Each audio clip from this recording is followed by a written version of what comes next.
Hello மக்களே! ரஞ்சித் இயக்கத்தில் சியான் விக்ரம் நடிக்கும் தங்கலான் படத்தோட ட்ரெய்லர் ரிலீஸ் ஆயிருக்கு. நேத்து நீங்க பார்த்துருப்பீங்க. வேற லெவல்ல இருக்கு. என்ன சொல்றது? என்ன ஒரு தரமான படம்! என்ன ஒரு தரமான ஆக்டிங்! என்ன ஒரு தரமான சினிமாட்டோகிராஃபி! பார்வதி எல்லாம் செம்மையா நடிச்சிருக்காங்க. வேற லெவல். மாளவிகா கேரக்டர். மியூசிக் என்ன ஒரு மியூசிக்! ஜிவி பிரகாஷின் மியூசிக் அவ்வளோ நல்லா இருக்கு.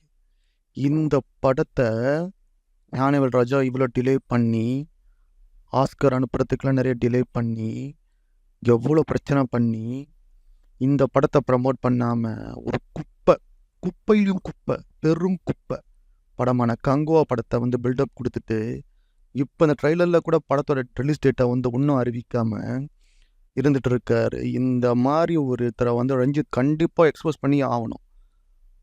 இப்போ அதை விடுங்க. படம் ட்ரெய்லர் தரமாக இருக்குது, ஆக்டிங் தரமாக இருக்குது. இந்த வந்து ஒரு இந்த மாதிரி ஒரு என்ன சொல்கிறது, இந்தியன் சினிமாலே இது வந்து ஒரு மைற்கல், ஒரு பயங்கரமான இருக்கும். ரஞ்சித் ஒரு எவ்வளோ பெரிய கிரியேட்டர்ன்றது நம்ம ஏற்கனவே நம்மளுக்கு தெரியும். மெட்ராஸாக இருக்கட்டும், சர்பேட்டாவாக இருக்கட்டும், நல்ல நல்ல படங்களை கொடுத்தவர். கண்டிப்பாக இந்த படம் இன்னும் அடுத்த லெவலுக்கு வந்து அவர் மட்டும் இல்லை, தமிழ் சினிமாவே கொண்டு போகும். கண்டிப்பாக இந்த மாதிரி படங்களுக்கு மக்கள் கண்டிப்பாக ஆதரவு தெரிவிப்பாங்க. அது இப்போ இருக்க ஆடியன்ஸ் ரொம்ப ரொம்ப கிளவர் ஆடியன்ஸு. ஸோ இந்த படம் கண்டிப்பாக மிகப்பெரிய வெற்றி அடைய போது. சியான் விக்ரமுக்கு என்னென்ன அவார்டு இருக்க கொடுடா, ஆஸ்கர் அவார்டு கூட கொடுறா தலைவனுக்கு. அந்த அளவுக்கு கெத்தாக இருக்குது, செம்மையாக இருக்குது.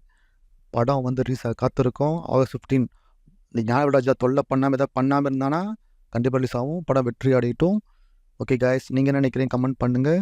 சேனலை சப்ஸ்கிரைப் பண்ணுங்கள். பாய்.